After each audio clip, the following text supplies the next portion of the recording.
Joining us now, our Canucks reporter, one half of the Rink by duo with Andrew Wadden. It's Mr. Jeff Paterson on a Friday. How you doing, fella? Yeah, doing all right. Jeff, the multi-goal leads, man. We have seen them giveth and taketh away in this Canucks season. Boy, it's just a much better sport when 2-0 is not game over, huh? Yeah, I mean, the Canucks are sort of the poster children of this idea that you're never out of games, whether it's them coming back or early in the season, people coming back on them. But yeah, I mean, in the early going, and we know right off the hop, the first 3 games of the season, they had the multi-goal leads and they all got flushed and they ended up losing. It's been 7 times this year now where they have led by at least 2 and lost, and yet the tables have turned here in the last month because you go back to the Montreal game when they were down 4-0 on home ice and they came back to win their 7-6 in overtime. Seattle game just before Christmas when Elias Paterson had 5 points. They were down by 2 on 3 separate occasions, won that game in a shootout, went to Edmonton the next night, were down 2-0. They won that game, and then last night against Colorado. So it was 7 times to the bad early in the season. I think 7 of the first 17 or 18 games. But in this last month, 4 times they have rallied. So we know that they've got offense, power play that remains in the top 10, even though it's gone a little bit quiet here of late. But it is startling, guys. I was looking at this earlier. 8 of the last 9 Canuck victories, they have trailed at some point in the hockey game. So it's not even just the multiple goals. It's no lead is safe these days in the National Hockey League. And I think from a fan perspective and just the entertainment product, it's more enjoyable that way because it's not just get the first one and you're done for the night. There were times not that long ago, Willie D era and even early Travis Green, if the Canucks down a goal, they weren't coming back. But that's no longer the case here. And last night was the latest example of that. There's a line of delineation, though, clearly somewhere because we have been critical of some really bad third periods when they're in the trailing position where they get 2 shots or something in a period. So, what's the magic sauce here that tells them, no, you've got the time to come back versus, nah, we're not going to try here in the third period. We're not even going to take shots on goal. I mean, it's just maybe the hallmark of an average team. Some nights they've got it, some nights they don't. But it is so funny that some nights they've got the belief and some nights they don't even try, it seems. Yeah, I think the Islanders game, look, and I think with you guys, I said, they looked like they quit. At least they shut things down in that third period. I think in the 48 hours after, they did some soul searching and recognized that was highly unacceptable. These are well-paid athletes. People are paying good money to go see them. And, we talked about this on Rinkwide after the game.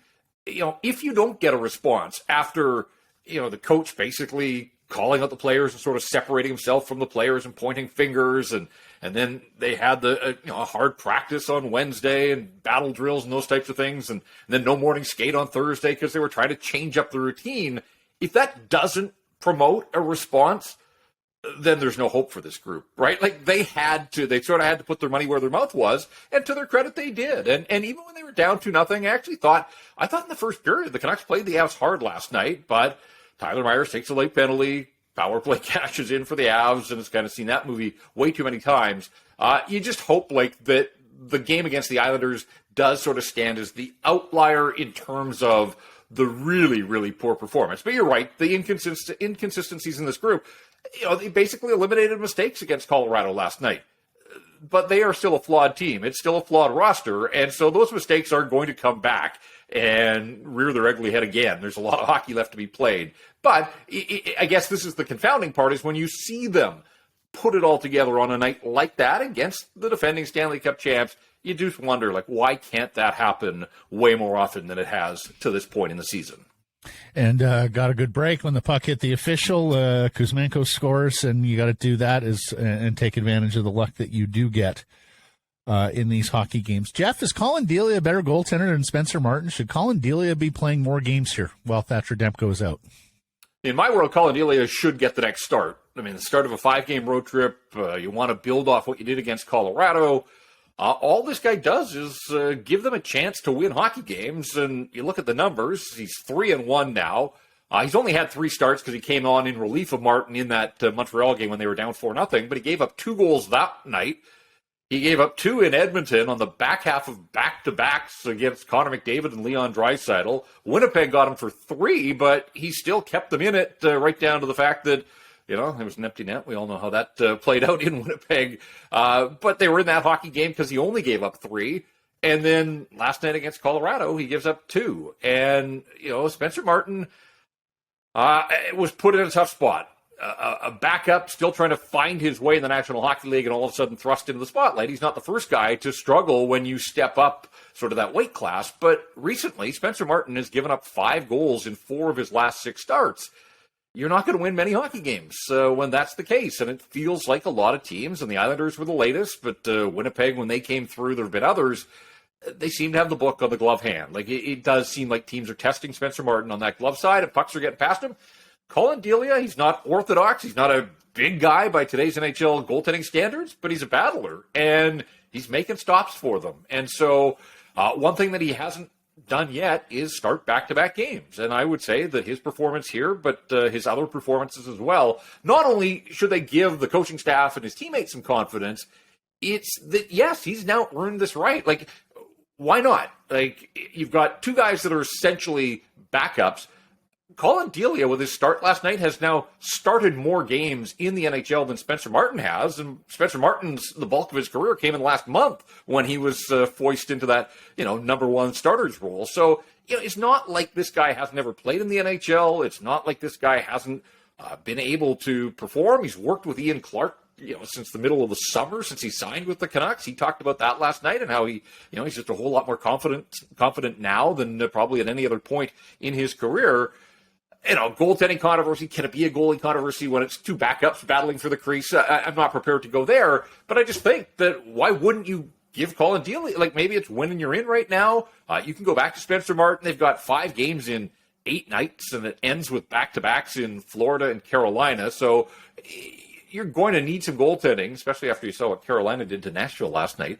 The 67 shots on home ice. The Canucks are in Carolina a week from now, and it's less than 24 hours after they play in Florida. So that's kind of whoever gets that assignment, good luck with that at the tail end of the road trip. They're going to need some goaltending. But I would just say in the short term, why not run with Collin Delia and give him an opportunity? Because the chances that he's had so far here, he has provided the Canucks enough goaltending to be in every game and to eke out a couple of victories. 925 save percentage, and now equals Thatcher Demko's 3 wins. Thatcher 15 starts. Oh, man. Delia 3 starts. And are they a better team now than they were in front of Thatcher Demko back then? Yeah, probably they are. But still, that's an unbelievable statistic. So is, in terms of unbelievable statistics, 17 goals for Andrei Kuzmenko. And we've talked about the dollar figure for him. There is going to be a point where the production means they may not be able to afford him. They just may not be able to bring back the people that they want to bring in, the defensemen that they want, as well as it's getting to be the point where this is dangerously good performance from Andrei Kuzmenko. Yeah, 17 goals in 37 games. He was the healthy scratch once, so he's played 1 fewer than the team total. And I was just looking at his breakdown, 10 at home, 7 on the road.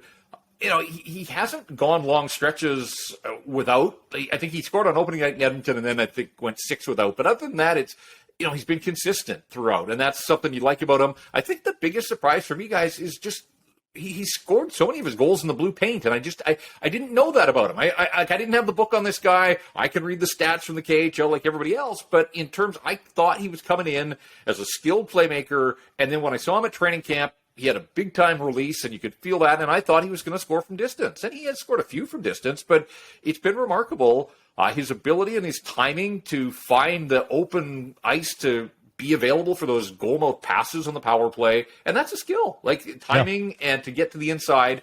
And then last night, taking 2 pucks, or the first one he takes the puck to the net, the second one, the jam play, but both of them in the blue paint, and I give him credit there, because I wasn't sure if he had that in him.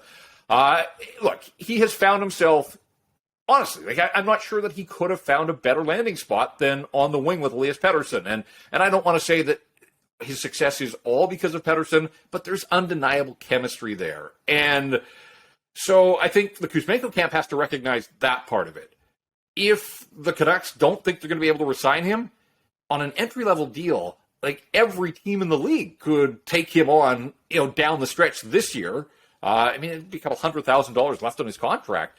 I guess what you have to keep in mind is it's been an incredible story. He's done everything they've asked of him, but it is just 17 goals in 37 games. That's the body of work.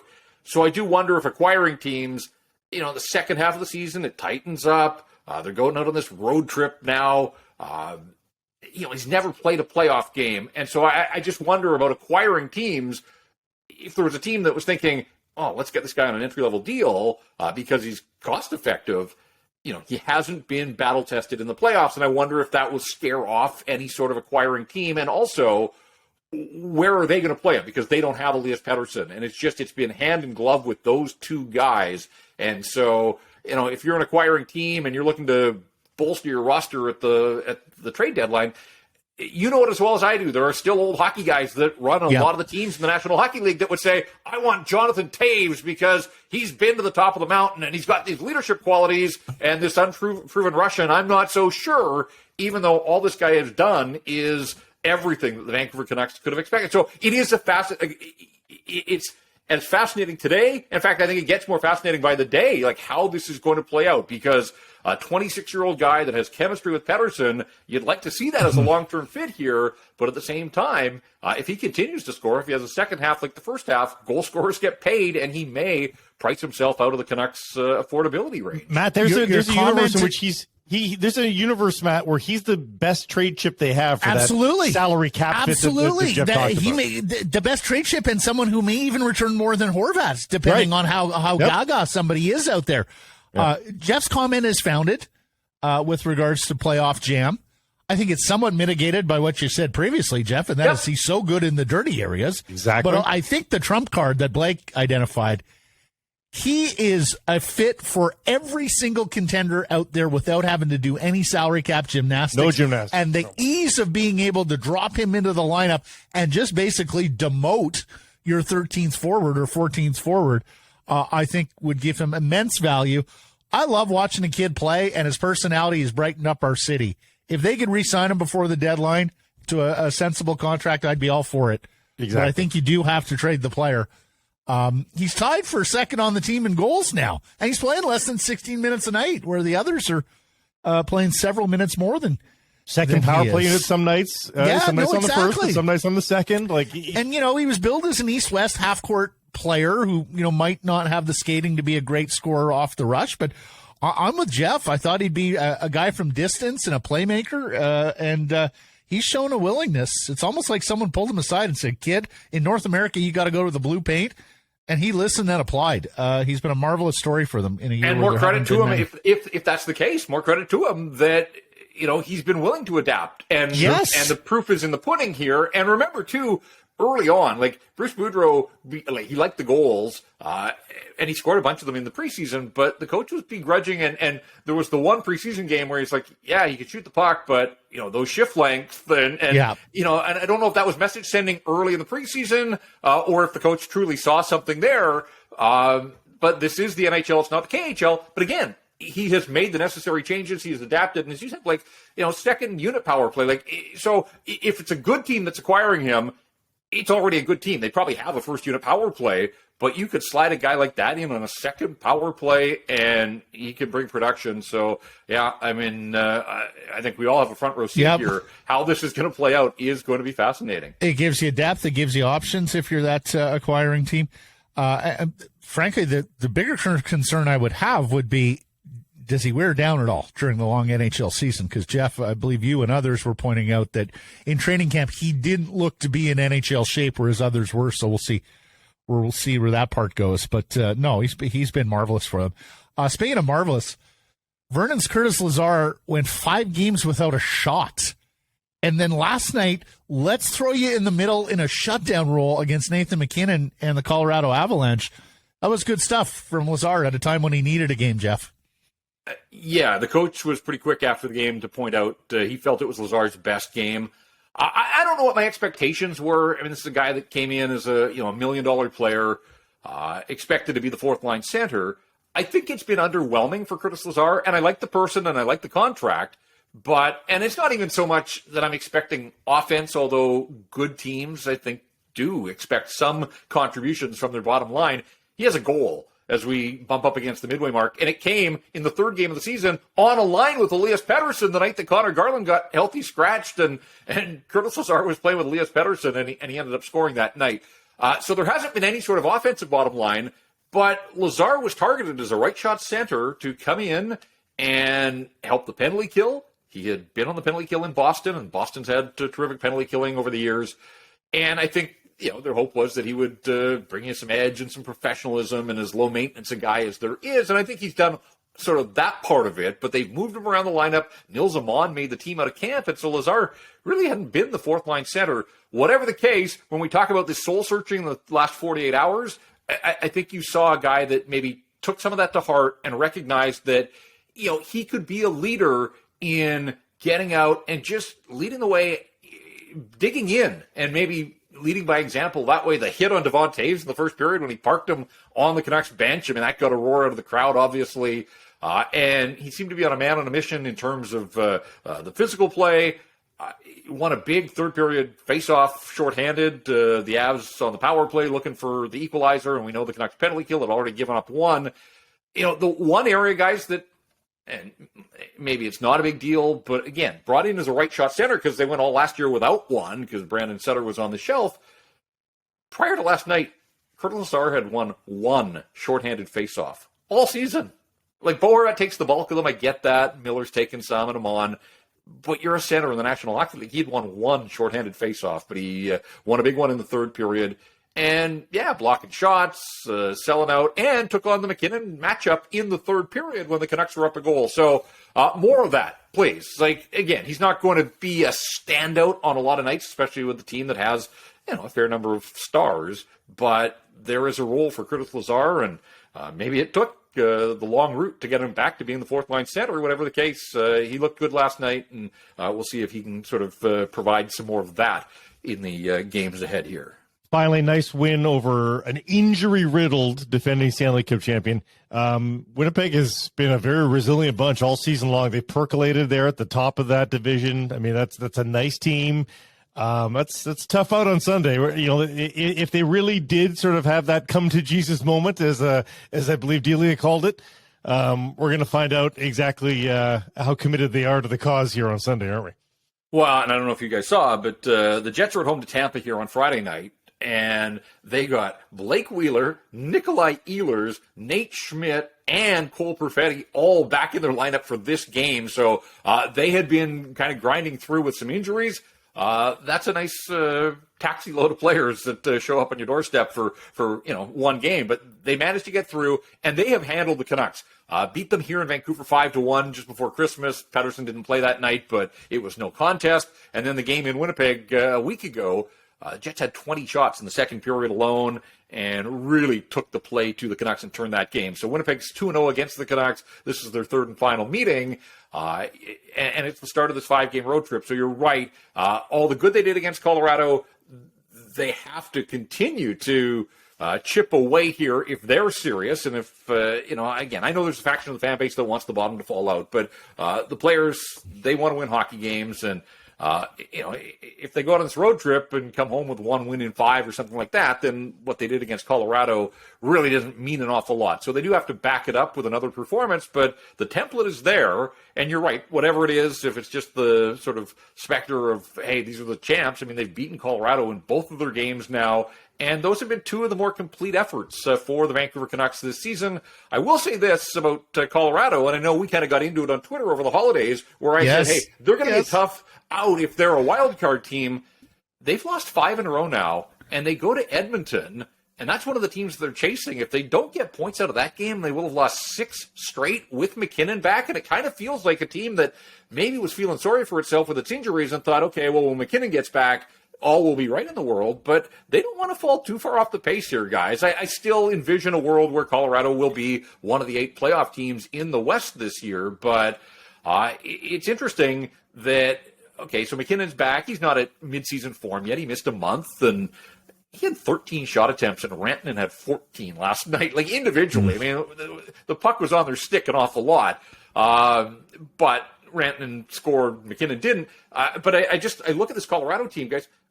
Only Chicago has scored fewer 5-on-5 goals this season than the Colorado Avalanche. So wow. They feast on the power play, but the bulk of the game is played at even strength. And they come out of that game last night. Rantanen's got 26 goals.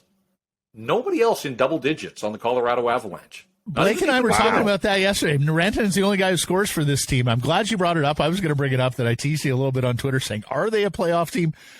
Jeff, missing Manson, Francouz, Byram, Landeskog. Last night without Michushkin and Rodriguez as well. But here's my thing with them, Jeff. Like last year it was Kemper. This year it's Gorgiev. I'm not sure he saves the day for them in the second half. At some point, they're going to have to score, get healthy and score. At some point, those great superstars they have are going to have to drag this team. Well, and I thought it was fascinating to hear Bruce Boudreau post-game last night. I mean, he generally doesn't talk about other teams and individual players, but he said, like, Gorgiev, that was his 10th straight start, and he's not wrong.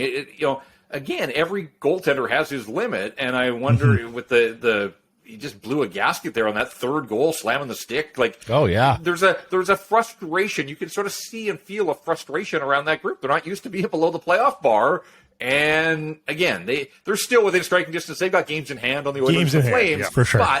But you don't want to let those other teams get away in terms of overall points because it gets tougher down the stretch, and we'll see where it goes. Again, I still think they're there, but they're making life a little difficult on themselves right now.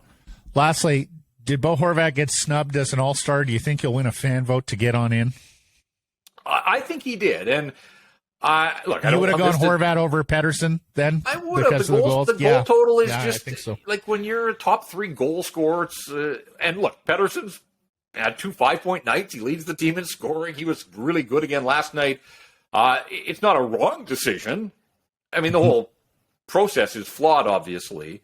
I just think that the NHL's kind of painted itself in a corner here.